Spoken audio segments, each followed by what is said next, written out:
शांति निकेतन सदन। आइए आज आपको ले चलते हैं शांति निकेतन सदन। शांति निकेतन सदन का नाम श्याम कुमार के पिताजी ने रखा था, ये सोचकर कि यहाँ पर हमेशा शांति कायम रहे। लेकिन यकीन मानिए, शांति निकेतन सदन का सिर्फ नाम ही शांति सदन है। यहाँ शांति की कोई गुंजाइश नहीं है। अरे क्या हुआ, यकीन नहीं हो रहा? आइए खुद ही देख लीजिए। अरे कितनी देर से चिल्ला रहे हैं हम, सुनाई नहीं दे रहा है क्या पिंकी तुमको? कान में क्या मूंग भर लियो? हम ना बेफिजूल की बातों पर ध्यान नहीं देते। आप बार बार बर्तन फेंके जा रही हैं, तो हम क्या बार बार आपको बर्तन उठा के देंगे? बर्तन नीचे नहीं फेंके हैं, भेजे हैं। ध्यान से देख लो, तुम्हारी थाली है। उस दिन लेने नहीं आई थी क्या? वो क्या था, पता नहीं क्या अजीब सा नाम था। अरे मोमोज कहती हैं उसे जिठानी जी। अरे काहे के मोमोज, मैदा था पूरा बस, उसमें पत्ता गोभी की सब्जी डाल दी थी तुमने। शुक्र करिए हम कुछ बना तो लेते हैं। आपके हाथ का खाना खाकर तो जेठ जी पता नहीं कैसे जिंदगी काटते हैं। ऐसे बात करता है क्या कोई अपनी जिठानी से? देख रही है ना माँ जी कैसे बात कर रही है ये हमसे। अरे हो गई आज की सुबह। सुबह लोग संगीत सुनते हैं, कोयल की मीठी आवाज सुनते हैं। हमें सुबह सुबह दो कबूतरों की गुटर गू सुनने को मिलती है। हाँ, आपको तो छोटी बहू से इतना प्यार जो है, आप क्यों उसे कुछ कहने लगी? हाँ तो मैं भी हूँ ही तारीफ के काबिल ना जिठानी जी, आपकी तरह नहीं कि बस दिन भर ऊपर बैठी रहूं। मैंने माँ जी और बाबू जी की कितनी सेवा की है तुम्हें क्या पता? अरे बताइए ना माँ जी, आप चुप क्या है? कल ही मैं आप दोनों के लिए जूस नहीं लाई थी क्या? बताइए इसे। हाँ हाँ लाई थी ना जूस मौसम्मी का, जो इतना खट्टा था कि हम दोनों के दांत गिरते गिरते बचे हैं। जिठानी जी का जूस। अरे तू क्या दांत निकाल कर हंस रही है? तेरे इन मैदे वाले मोमोज की वजह से तेरे ससुर जी का पेट खराब लगा पड़ा है। सुबह से बस बाथरूम की परिक्रमा किए जा रहे हैं। ये तो होना ही था। पता नहीं कैसी बहुएं मिली है। दोनों में से एक भी ढंग की होती ना तो मैं गंगा नहा लेती। पानी रख दूं क्या गरम? पानी का क्या करूंगी मैं? अभी तो आप कह रही थी ना गंगा नहाना है, ले आओ गंगा जल पानी में डालकर। अरे पानी ले आ और उसमें एक डुबकी तुम दोनों ही डाल लो। शांति निकेतन की सिर्फ सुबह ही इस तरह की नहीं होती थी, लेकिन उनका सारा दिन ही मच्छी मार्केट जैसा होता था, जहाँ कोई एक दूसरे की बात सुनने को तैयार ही नहीं होता था। अरे बाबूजी, इसे मेरी बात सुननी कहाँ है, इसे बस अपनी ही चलानी होती है हमेशा। आप जैसे बड़ा मेरी बात को मानते हैं ना। तुम दोनों मेरी बात कब सुनोगे? हाँ, मैंने ये फैक्ट्री डाली थी तुम दोनों से भी पहले, तभी तुम दोनों जाकर इस पर काम कर पा रहे हो। हाँ तो मैंने इस फैक्ट्री को आगे भी तो बढ़ाया है, इतना नाम कमाया है। हाँ मैंने भी तो इसमें टेक्निकल मदद की है, आप दोनों से बेहतर किया है मैंने सब कुछ, क्योंकि आप दोनों को तो टेक्निकल चीज़ों की समझ ही नहीं थी। अरे 4 कंप्यूटर चलाना क्या आ गया इसे? अपने आप को बड़ा सेठ समझ रहा है, और तू खुद को छोटा सेठ समझ रहा है क्या? मत भूलो ये फैक्ट्री को मैंने अपनी मेहनत से लगाया है। इसका असली मालिक मैं ही हूँ, समझे तुम दोनों?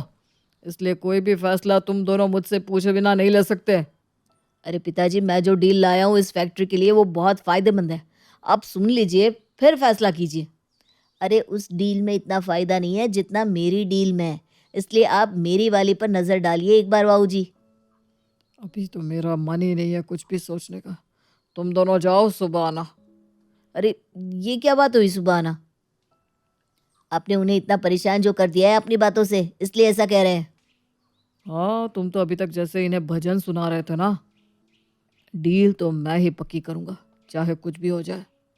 मैंने भी कोई कच्ची गोटियाँ नहीं खेली है, डील तो मैं ही ले जाऊंगा। फैसला मेरा ही चलेगा, चाहे कुछ भी हो जाए। आकाश और अनुज मुंह बनाकर चले जाते हैं। शांति निकेतन सदन में चाहे भाई हो या देवरानी जेठानी, आपस में उनकी कभी नहीं बनती थी। उनके बीच में हमेशा कोई ना कोई वजह को लेकर कलेश होता रहता, और इन सब में हमारी कविता भी कहाँ पीछे थी। अरे ये कैसी चाय बनाई है आपने पिंकी भाभी? चाय कम पानी ज़्यादा लग रहा है। हाँ तो ऐसी चाय सेहत के लिए अच्छी होती है, पी लो चुपचाप। अरे ये कोई बात है कि सेहत के लिए अच्छी होती है? क्या मतलब है इसका? इसका मतलब बेवजह शिकायत मत करो, चुपचाप पी लो चाय। मुझे नहीं पीनी ऐसी चाय। हाँ तो एक काम कीजिए, खुद ही जाकर बना लीजिए अपने लिए। माँ, माँ देखो ना पिंकी भाभी मुझसे कैसे बात कर रही है। कह रही है तुम्हारी माँ ने तुम्हें चाय बनाना भी नहीं सिखाया। अरे क्यों रे पिंकी, ऐसा क्यों कह रही है? जैसे तेरी माँ ने तुझे बहुत कुछ सिखाया है। अरे मैंने ऐसा कब कहा, मैंने तो बस कहा कि खुद बना लीजिए चाय। ये झूठ बोल रही हैं। माँ देखा अब ये क्या कह रही हैं कि तुम्हारी माँ ने तुम्हें झूठ बोलना सिखाया है। अरे मैंने कब। हाँ, जैसे ये तो बड़ा सच कहती है। उस दिन मैंने पूछा, तूने खोया काजू की सब्जी बनाई है, इसमें काजू तो दिखाई नहीं दे रहे। तो कहती है, माँ जी काजू तो खो गए हैं ना, इसीलिए तो सब्जी का नाम खोया काजू है। अरे माँ जी, ये तो ऐसी ही है। आ गई ऊपर से महारानी। अरे जब से तुझे ऊपर का हिस्सा दिया है, नीचे कभी उतरती भी है कि नहीं? ऐसा नहीं कि छोटी ननद के बारे में भी कुछ सोच ले। अरे माँ जी, मैं सिर्फ खाना ऊपर बनाती हूँ, वो भी तो आपको भेजती हूँ ना मैं। अब रहने दीजिए, कल इन्होंने दाल भेजी थी। दाल कहाँ थी वो तो दिखी नहीं, लेकिन हाँ कंकर बराबर दिख रहे थे। पता नहीं किस मुहूर्त में दोनों बेटों की शादी की थी मैंने। दोनों की दोनों नमूने बहुएं मिली है मुझे। सच कहा माँ, मुझे तो किसी में भी कोई खास आशा नहीं है। ना दोनों को अच्छा खाना बनाना आता है, ना ही किसी काम में होशियार है।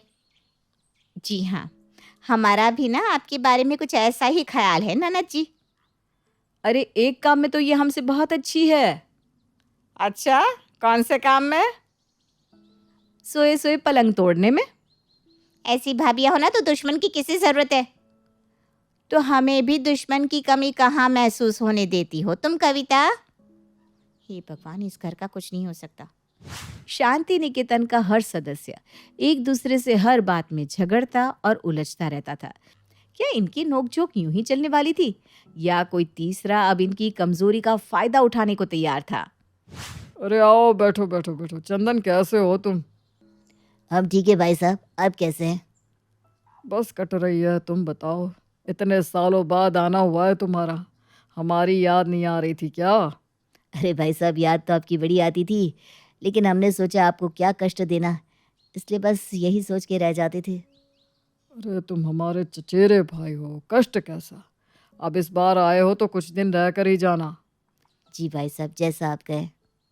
भाभी जी चलिए, हम आपकी रसोई में मदद कर देते हैं। हाँ हाँ, चलो चलो।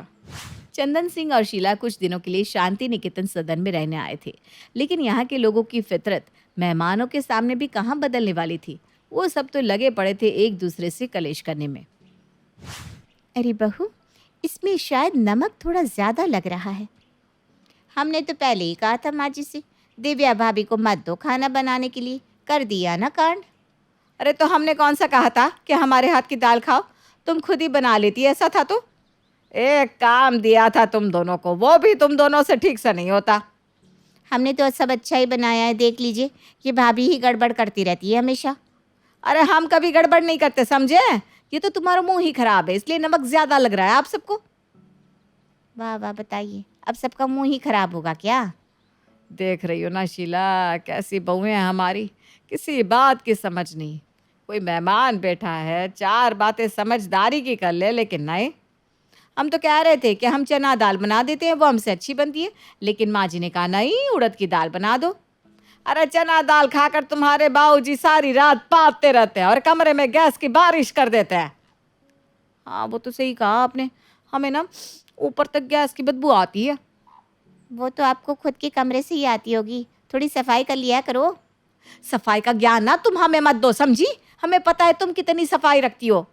आपसे तो ज़्यादा ही रखते हैं। अरे कहाँ की बात कहाँ ले जा रही हो तुम दोनों, चुप करो। शीला, तुम इन दोनों की बातों का बुरा मत मानना, ये ना ऐसी ही है, एक दूसरे को फूटी आंख नहीं भाती। अरे कोई नहीं जीजी, होता है ऐसा, तो हर घर में होता है। एक तरफ शीला इनके घर की बहुओं को कलेश करते देख रही थी, वहीं चंदन सिंह के सामने इनके बेटों के बीच का मतभेद सामने आ रहा था। अरे क्या हुआ, अभी तक आपने चेक पर दस्तखत नहीं किए बाबूजी? कल ही तो कहा था आपसे। अरे तुम मेरे बाप हो कि मैं तुम्हारा? मेरा जब मन करेगा तब मैं चेक पर दस्तखत करूंगा। अरे पर कल क्लाइंट आने वाले पेमेंट के लिए कैसे करूँगा उनको मैं पेमेंट? वो तो आपको पहले ही सोचना चाहिए था ना, आपकी गलती है। अब बाबूजी पर हुक्म नहीं चला सकते भैया। हाँ, अरे तू तो चुप ही कर अनुज, हमें पता है तुम फैक्ट्री में क्या करते हो। कितने दिनों से वो रायपुर वाली फाइल नहीं बनी, बताओ। हाँ तो बना लेंगे ना, आपको फिक्र करने की ज़रूरत नहीं है। अरे आप दोनों समझ नहीं रहे हैं, फैक्ट्री के लिए कितनी सारी चीज़ें सोचनी पड़ती है और आप दोनों है कि कुछ समझ ही नहीं रहे। तू बात तो ऐसे कर रहा है जैसे ये फैक्ट्री सारी तेरी है और तू ही चलाता है। चंदन बता इसे, कैसे मैंने ये फैक्ट्री बनाई है और यहाँ तक पहुँचाया है। बाबूजी, आपने फैक्ट्री डाली थी तो मैंने उसे आगे बढ़ाया है। क्या आप बात बात पे मेरी फैक्ट्री करते रहते हैं? देखिए तो बाबूजी कैसे बात कर रहा है भैया आपसे। मैं कह रहा हूँ कि इस फैक्ट्री को आगे बढ़ाने के लिए मैंने अपना सब कुछ दांव पर लगाया है। आप दोनों की तरह नहीं कि बस मज़े किए हैं। आपने मेहनत की है तो मैंने भी अपना खून पसीना लगाया है इसमें। तुम दोनों ने कुछ भी किया हो, ये फैक्ट्री मेरी थी, मेरी है और मेरी ही रहेगी। बाबूजी, आप ऐसा नहीं कह सकते। आकाश बेटा तू शांत हो जा। चलो हम दोनों छत पर चलकर थोड़ी देर टहल कर आते हैं, इससे तेरा मन भी शांत हो जाएगा। चंदन सिंह गर्म हालात को देखते हुए आकाश को शांत करने के लिए ऊपर छत पर ठंडी हवा में ले जाता है। आकाश बेटा शांत हो जा, तू इस घर का बड़ा है, सबसे समझदार है, अपना दिमाग शांत रखा कर। अरे काका, मैं कितनी कोशिश कर लूँ, ये दोनों मेरी बात कभी सुनते ही नहीं है। मैं समझता हूँ बेटा, मैंने देखा कैसे भाई साहब और अनुज तेरे खिलाफ हो गए थे। मैं जहाँ से देख रहा हूँ सारी फैक्ट्री का कारोबार तू संभालता है, सब कुछ तुझे ही देखना होता है, फिर भी अनुज और भाई साहब तेरी कदर नहीं करते। बिल्कुल सही कह रहे हैं आप काका, इन दोनों को मेरी मेहनत दिखाई नहीं देती कभी। मैं कहता हूँ बेटा, कभी कभी अपनों को भी सबक सिखाना ज़रूरी है। मेरी मान तो तुझे कोई ठोस कदम ले लेना चाहिए। अब क्या मतलब है काका आपका? मैं तो बस इतना कह रहा था कि आप सबको अपना अपना हिस्सा मांग लेना चाहिए, और तुझे तो बड़ा हिस्सा ही मांगना चाहिए क्योंकि सब कुछ तो तू देखता है। देख, मैं तो बस सलाह दे रहा था, आगे तेरी मर्जी बेटा। मैं तो मेहमान हूँ और ज़्यादा तो कह नहीं सकता। चंदन सिंह की बातें आकाश के दिल में घर कर गई। वो अब इसी सोच में डूब गया और शायद इसके बारे में कदम उठाने की भी सोच रहा था। अरे ला पिंकी बहू, मैं तेरी मदद कर देती हूँ, कब से देख रही हूँ अकेले ही काम कर रही है। अरे नहीं काकी जी, मैं कर लूँगी, मुझे आदत है, आप बैठिए। हाँ वो तो मैंने देखा कि तुझे काम करने की आदत सी है, क्योंकि बड़ी बहू तो ऊपर रहती है आराम से, हैं? सारा काम तो तुझे ही देखना होता है, सास ससुर मेहमान, है ना? वही तो, यहाँ का सब कुछ मैं ही देखती हूँ काकी जी। दिव्या भाभी बातें करने के अलावा और कुछ नहीं करती। फिर भी वो जिठानी होकर सब कुछ लेकर बैठी है, सही है क्या? इसे तो ऊपर का हिस्सा भी मिला हुआ है, फैक्ट्री भी उसके पति के हाथ में है। एक बेचारी तू यहाँ सब कुछ करते हुए भी तेरे हाथ में कुछ नहीं। बात तो आप बिल्कुल पति की कर रही हैं काकी जी। मुझे ना तुझे देखकर बड़ी दया आती है। मैं तो कहती हूँ अब वक्त आ चुका है अपने लिए आवाज़ उठाने का, अपना हक मांगना सीख, अपना हिस्सा मांग ले। बाकी ये तो आपके घर का मामला है, हम तो क्या ही कह सकते हैं जी? शीला की बातें पिंकी को सोचने पर मजबूर कर चुकी थी और उसका मन भी अब गुस्से से भर गया था। रात को आकाश गुस्से से घर में दाखिल होता है। मुझे आप सबसे कुछ बात करनी है, सब लोग आंगन में आइए। हाँ हाँ चलो सब लोग आंगन में आ जाओ। अब देखना कैसे इस घर के हिस्से होते हैं। मैंने पेपर्स भी बनवा लिए हैं और काफ़ी हिस्सा अपने नाम भी करवा लिया है। ये लोग आपस में लड़ते रहेंगे और हमारा फ़ायदा हो जाएगा इसमें। मैंने पिंकी को भी अच्छे से बॉटल में उतार लिया है। चलो आकाश को ये पेपर्स दे देता हूँ मैं। हाँ हाँ चलिए बाहर देखते हैं क्या हो रहा है। काका, लाइए पेपर्स दीजिए मुझे। अच्छा हुआ आप इस बारे में बात कर रहे हैं, मुझे भी आपसे यही बात करनी थी। हाँ, अब वक्त आ गया है कि हम हिस्सा कर लें। हाँ, हमें हमारा हक मिल ही जाना चाहिए, है ना काकी जी? ऐसा इनका मानना है। हाँ वो मैं तो बस। तुम्हें क्या लगा तुम हम सब में दरार डालोगी और हम बिखर जाएंगे? काका, ये फैक्ट्री मेरे बाबूजी की कमाई है और उनकी रहेगी। कोई बाहर का तीसरा हमारा फ़ायदा नहीं उठा सकता। मेरे बाबूजी और मेरा छोटा भाई मेरे लिए सबसे आगे हैं।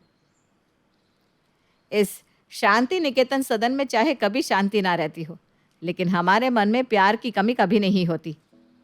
आपने जो कोशिश की ना हम सबको अलग करने की, इससे हम सब वाकिफ़ हो चुके थे, लेकिन आपका ये सपना कभी पूरा नहीं होगा काकी जी।